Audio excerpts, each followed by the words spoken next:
Brendan Liao is with us from Vancouver. He's a recent graduate, and therefore I assume that's why you're also a stay-at-home son. That is correct. Professional stay-at-home son. Yep. Pretty good gig if you can get it. It's a pretty good gig, but I'm worried I'm going to be called a loiterer at some point. What is a stay-at-home son? Welcome to Weird But True. A stay-at-home son is just another name that we used to refer to it as son husbands. That's what that is. Your home for the buzziest and strangest stories from the Post. You may recognize Jeopardy champ Brandon Liao. Back in May, the recent college grad admitted to the millions of viewers watching at home that he happily mooches off his parents. Brendan walked away with viral fame and over $59,000 in game show winnings. Not too shabby for a guy who doesn't have to pay rent. It turns out he's not alone. A growing number of men are taking on the traditional roles that a stay-at-home wife might do, from cooking to cleaning to running errands. Except it's all for their mum and dad. We've certainly come a long way since Michael Keaton starred in the 1983 comedy Mr. Mom. Where's Bobby keep the extra diapers? Nah, Michael Keaton lost his job and had a hard time getting a job.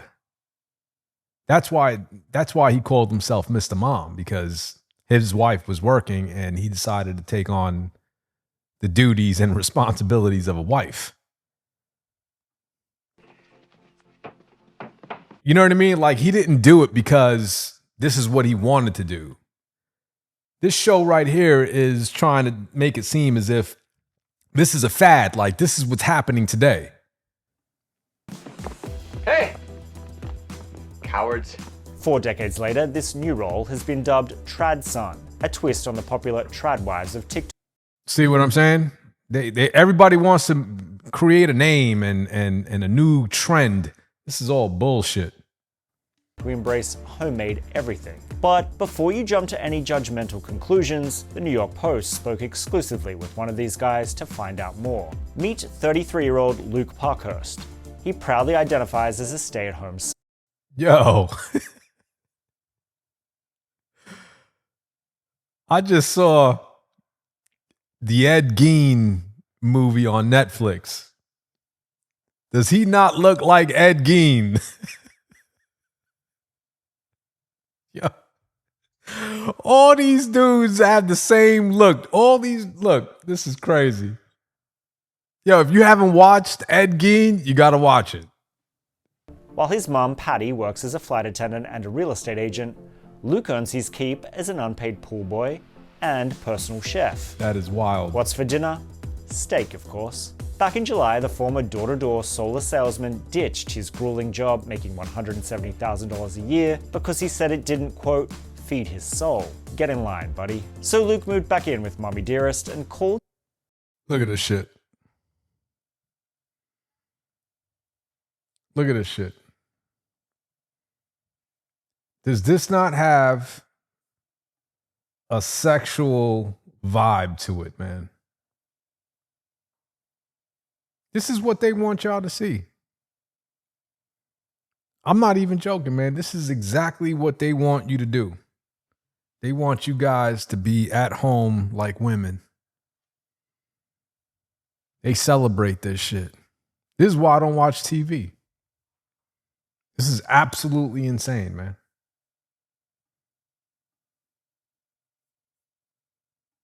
Serial killers. This is how serial killers are born. Unpaid position, his dream job. Although there is one glaring caveat. Dating. Luke confessed, "If I ever want to get into a relationship, I know I can't tell a woman, by the way, I have a roommate, and it's my mom." That's a pretty big red flag. But for now, Patty and Luke are all about their unique arrangement. She even called him her, quote, hub son. See? Yeah. According to the US Census, approximately 1 in 3 adults, ages 18 to 34, now live with their parents. A recent Pew survey also found men are more likely than women to occupy the proverbial basement. That might explain Abdullah Abbasi, a 24-year-old stay-at-home son. Oh, they got to make sure they get every culture. So it's not just white people or Spanish people or black people. They got to get every culture in there. Chicago. He's been unemployed since the pandemic, so he pulls his weight by acting as the family chauffeur. The cushy lifestyle actually inspired him to launch his own clothing line called Stay at Home Sons. The tagline, "Doing nothing is hard." I'm done. I'm over it, man. You know what? I call it failure. That's what I call it. You failed your son, man. Your son went to school. You told your son, do whatever makes you happy. And they took bullshit degrees and realized they got a master's in underwater basket weaving. They can't do nothing with it. They got a master's in marketing. They got fired. Now they're at home because AI is taking over. Your parents failed you. That's why you're in this position. It's very, very weird to me, man. When I first heard the term the stay-at-home son, I was like, nah, that's not what we call it. We call it son husbands. I honestly thought that it was just satire in the beginning. But apparently, this is now a legitimate lifestyle choice for grown men living at home. Unemployed, cooking and cleaning for their parents like they're their emotional support dogs. People calling it modern. It's not modern. It's regression. Let me start with the facts here. Like they did in the beginning, according to the United States Census, roughly 1 in 3 adults aged 18 to 34 still live with their parents. 18 to 34. The highest rate since the Great Depression. Now, I know part of that is financial. Rent is high. Wages are low. Inflation is hard. It hit hard after COVID. Part of that is understandable. I get it.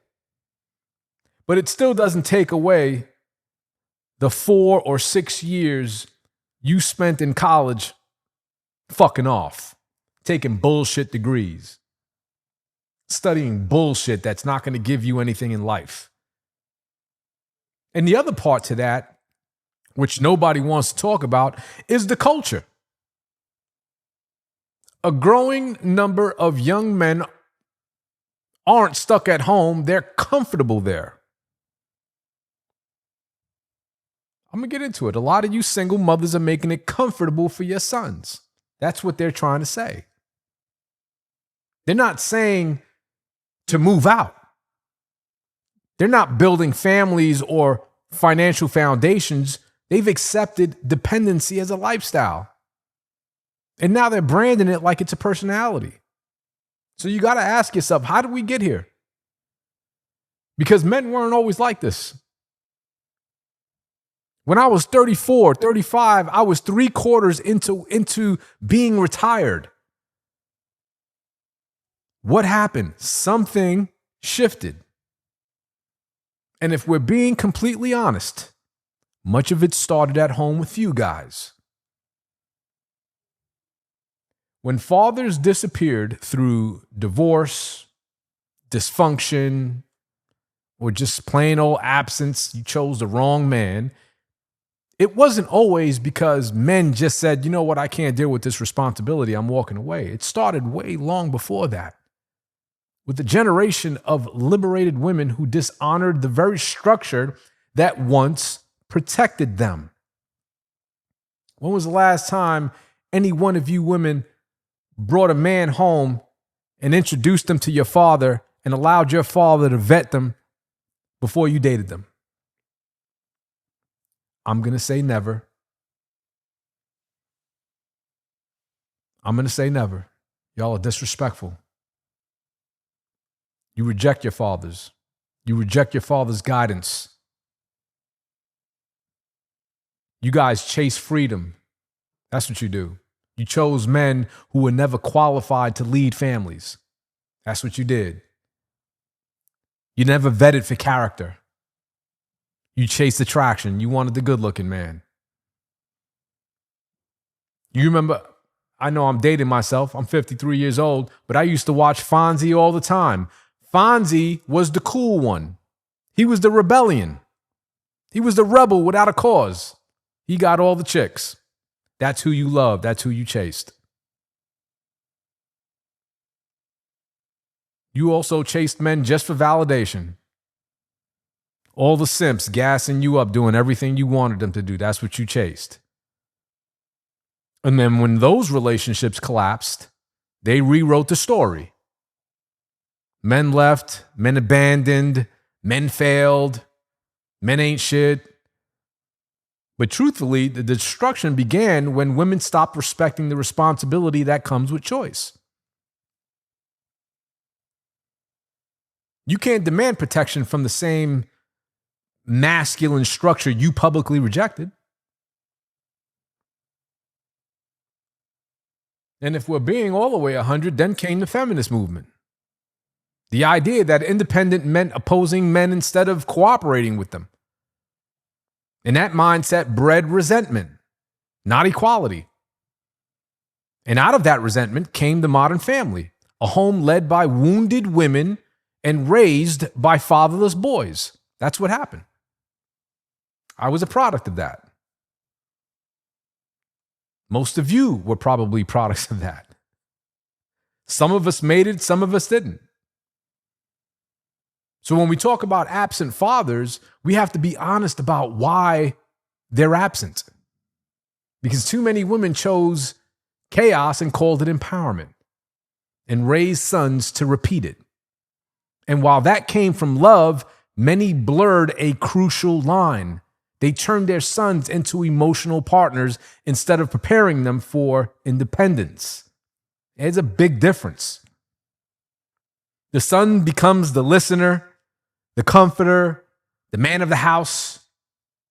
He's praised for being sensitive and understanding and available, but he's rarely taught to be decisive or disciplined or purpose-driven.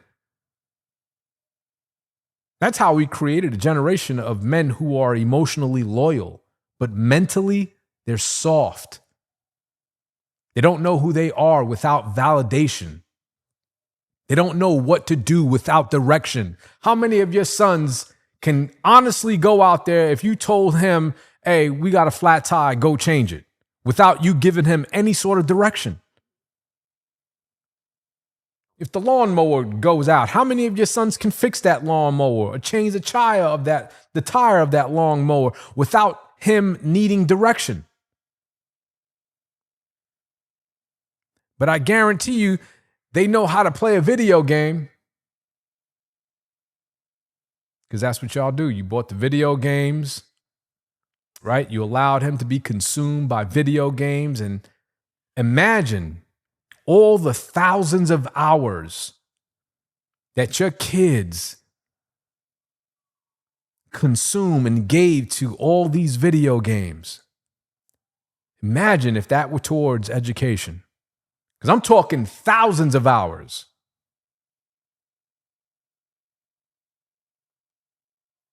So instead of developing a masculine identity built on challenge and competence, they develop a responsive identity built on feelings and comfort. That's why that's a thing. Son husbands. Look at the results.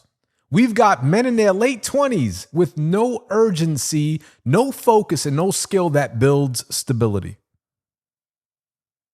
They were told to chase their dreams, but never to create their security. Now they chase status online instead of success in real life. They pursue visibility instead of value. Meanwhile, trade schools can't even fill the seats. Infrastructure jobs are begging for workers. And we've got a generation of young men who can explain their anxiety better than they can change a freaking tire.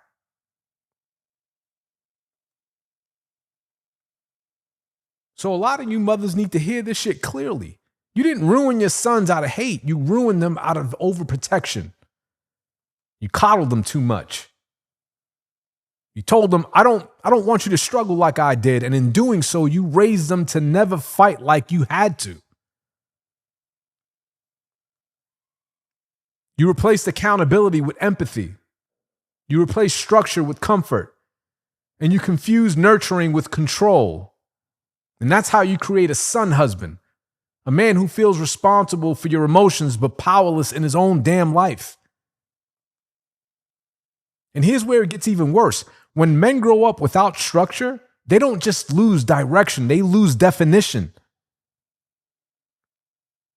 They start to question who they are and what they're supposed to be, where they belong in a world that constantly tells them that masculinity is toxic.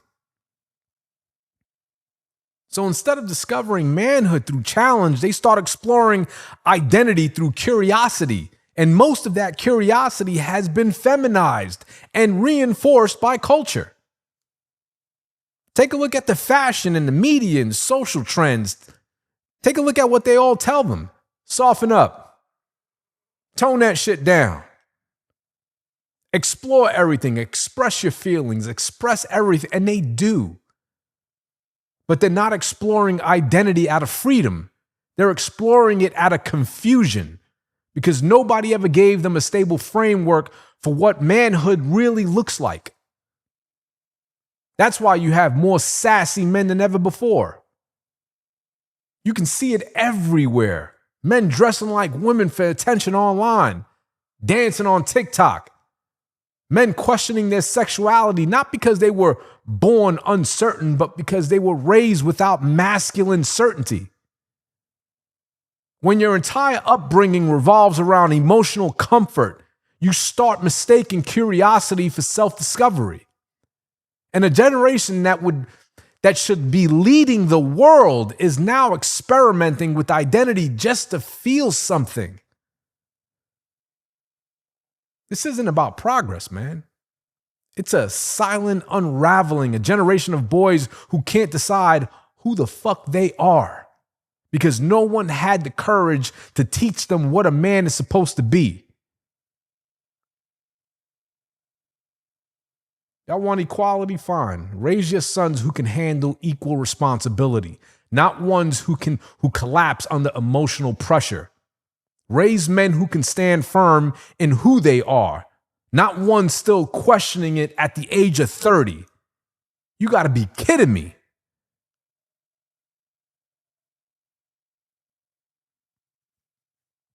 I'm going to leave that there. What say you, man? This is just out of control. This is why I don't consume it. I don't consume daytime television at all. At all. But take a look at that Ed Gein's series on Netflix. It is wild as hell. I'm going to leave it there. What say you? Leave it in the comments. I'll see you on the next one.